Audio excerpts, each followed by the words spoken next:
What's up, YouTube? Today we're going to be looking at top teams for both the Scroll Cup and the Ultra League. Now, both of these rotations are on this week, and instead of doing 10 teams for each, I just decided to put it all into one video and do 5 teams for each cup. So if you're interested in either of these, stick around for this video. The first half of the video is going to be Scroll Cup, and the latter half of the video will be Ultra League. So without further ado, here's a look at the top 20 ranked Pokemon in each league. On the left, we have the Scroll Cup, topping it off with Toxapex, and on the right, we have the Ultra League, topping it off with Galarian Moltres. Now without further ado, let's hop into these top teams. Starting off with team number 1 of the Scroll Cup, and we have Gastrodon, Empoleon, and Shadow Murkrow. Now, ground plus flying core has been absolutely everywhere for so many seasons, and that's not going away anytime soon, and that's just because they cover each other's weaknesses very well. In this cup, Gastrodon really only has to worry about a couple things, and what those things are its neutral matchups and the bug and flying types. That is pretty much it. Otherwise, everything else is neutral. So if you cover the bug and flying types with both Empoleon and Shadow Murkrow, you're going to be in a great position. Noting that the other flying types are using other like dark type fast or charge moves. That's why Murkrow with that Peck and Drill Peck is so strong into those. Overall, just a very solid team here.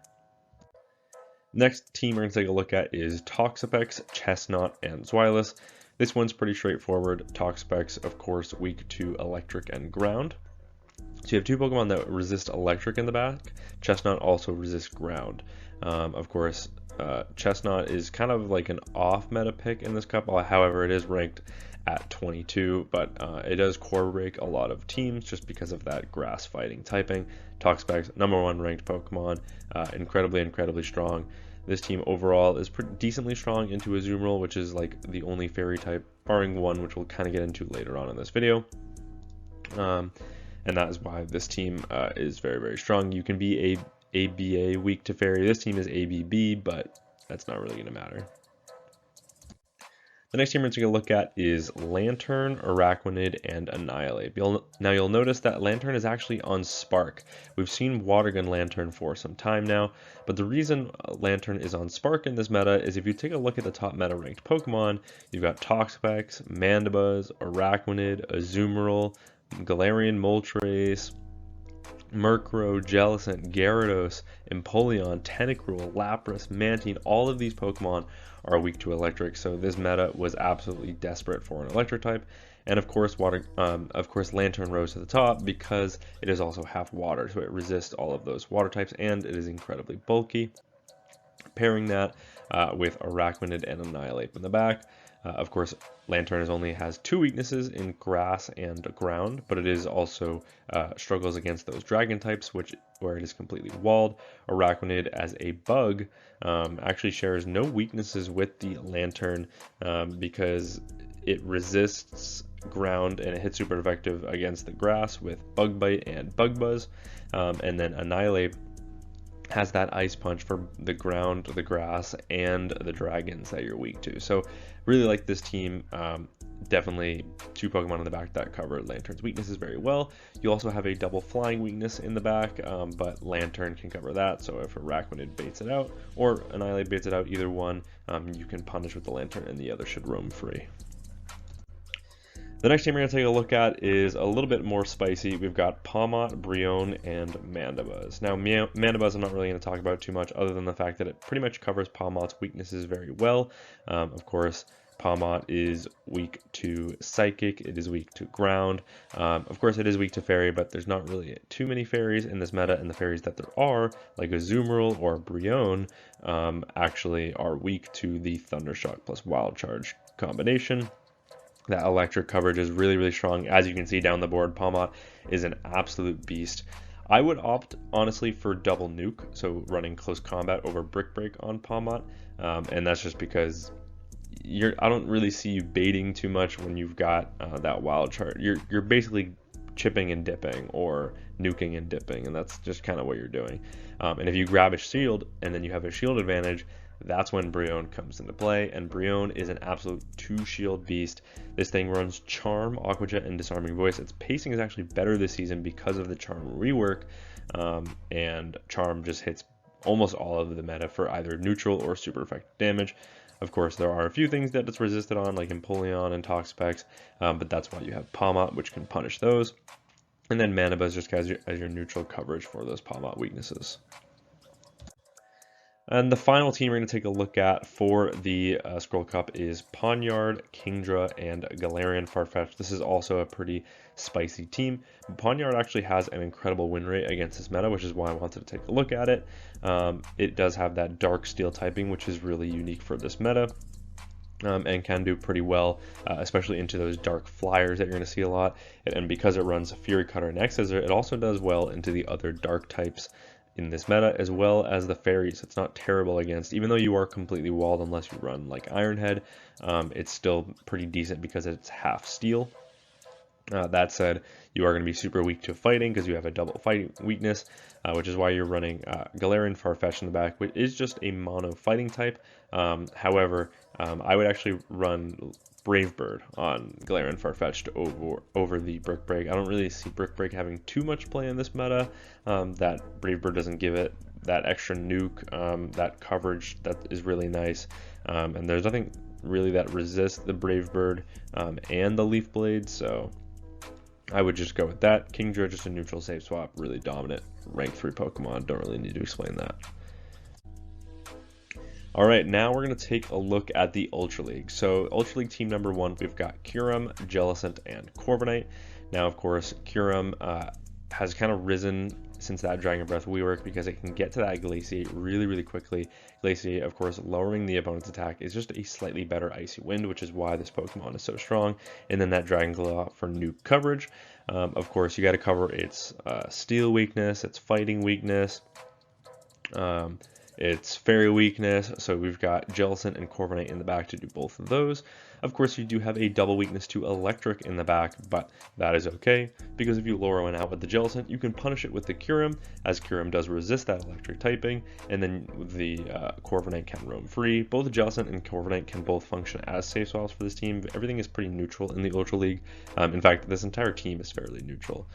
But of course, if you see like those Steel types on the lead or those Fighting types, that's when you get out into your back 2 Pokemon. The next team we're going to take a look at is Doublade, Florges, and Galarian Moltres. This is very similar to a team I created for the Great League, but instead of like Murkrow and Azumarill, we're using Florges and Galarian Moltres. And that's just because of Doublade's weaknesses, right? We've got a Steel Ghost, so we're weak to Ground, we're weak to Ghost, we're weak to Dark, we're weak to Fire. So cover those weaknesses with Florges and Galarian Moltres. Florges, as a fairy, does well into those dark types, has that super effective coverage into the grounds with Chilling Water and Trailblaze, and super effective coverage into the fires with Chilling Water. And then you've got Galarian Moltres, resisting ground, resisting dark, resisting ghost, and then of course neutral play into the fire types. So that is why this team is incredibly strong, just really covers those that leads weaknesses very well. And then Florges great safe swap, and then you've got Empoleon and like Venusaur, which could completely wall it, but otherwise it's very strong. And then Doublade does well into those 2 Pokemon, and then Moltres can run free in the back with that Brave Bird for closing power. The next team we're going to take a look at is Clefable, Licky, and Gastron. This is pretty straightforward. We've seen the Fairy plus Ground core before, and that's just because Fairy is weak to Poison and Steel. That's those only 2 weaknesses.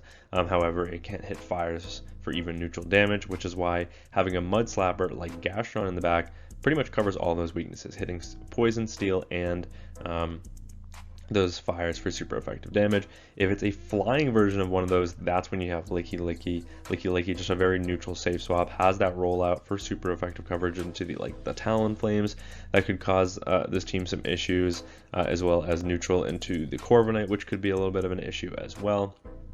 But believe it or not, Gastron's matchups into those 2 Pokemon aren't that bad either. But yeah, pretty much covering just Clefable's weaknesses with the back 2 Pokemon, Licky functioning as the safe swap. The next team we're taking a look at is Forretress, Ludicolo, and Regidrago. Now, Forretress is opting for Volt Switch this season, and you can immediately discover why when you look at the top ranked Pokemon. And just like the Scroll Cup, everything is weak to electric. You've got Galarian Moltres, Corviknight, Lapras, Jellicent, Empoleon, Togekiss, Feraligatr, Walrein, Blastoise, and Golisopod. So many things are weak to electric, which is why you're opting for Volt Switch. It also does improve your pacing a little bit, so you get into those Rock Tombs and the Earthquakes. You're also bulkier, so getting to that Earthquake is a little bit easier. That's why you're not opting for Sand Tomb in this meta. Covering your only weakness in fire, but also now you're going to struggle with grounds because you're using Volt Switch with Ludicolo. Ludicolo as a grass type resisting the ground, has that water typing to neutralize the fire weakness, and has super effective Weather Ball water into those fire types. Fairly bulky Pokemon in this league, and has the ability to nuke and grab shields with Leaf Storm, which is really nice because you have closing power with Regidrago in the back. Also does well into those fire types, of course, and neutral into those grounds. Got buffed with the Vice Grip this season. Although it was offset by the Dragon Energy nerf, I think it's still overall a net buff and does cover Forretress weaknesses fairly well. The final team we're going to take a look at today is Grimmsnarl, Tentacruel, and Skeleturge. So this is fairly straightforward. You've got Grimmsnarl, which is a dark fairy type, so you do want to cover those weaknesses of like, well, usually darks are weak to what, like bug and fighting, but not in this case because of that fairy off weakness, but you are still weak to steel, and you're still weak to poison. So cover those weaknesses with a water poison in Tentacruel on the safe switch.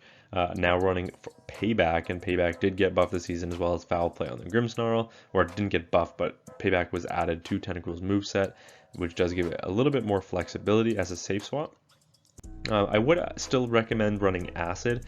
Acid does give you that fast move pressure that you kind of need in the Ultra League, and Acid actually just has a better win rate overall. You just still pace pretty quickly, obviously not as quickly, but quickly enough, so I would recommend it there. Skeleturge, same kind of deal, could have some issues with steals with your other two Pokemon, so having that Skeleturge in the back is really nice. Also covers that bug and the fighting and the poison weakness with that ghost typing and the fire typing. So overall pretty safe team here. Tentacruel, Skeleturge backline we've seen in the back on things like Guzzlord, now just replacing it with Grimmsnarl because it did get buffed.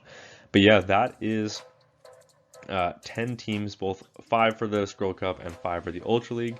I'm very excited for this rotation, especially for the Ultra League specifically. I don't think the Scroll Cup's going to be all that fun, but let me know what you guys want to see this week. All that said, I do want to say thank you to the expert trainer members on this channel: Benny Hemlock, Dr. Mustache, Perry G, Blue Nation, Peter Rushworth, Chompus Clips, Sons of Code, Soma Patil, Immortal Bart, and Pokemonty16, as well as an extra special thank you to the legend trainer members on this channel: Andrew Pitten, Musaju, Speedster, Fast Idiot Boss, CD Scholastica, Star Bonsai, and Eliana. Thank you all so much for watching, and until next time, peace!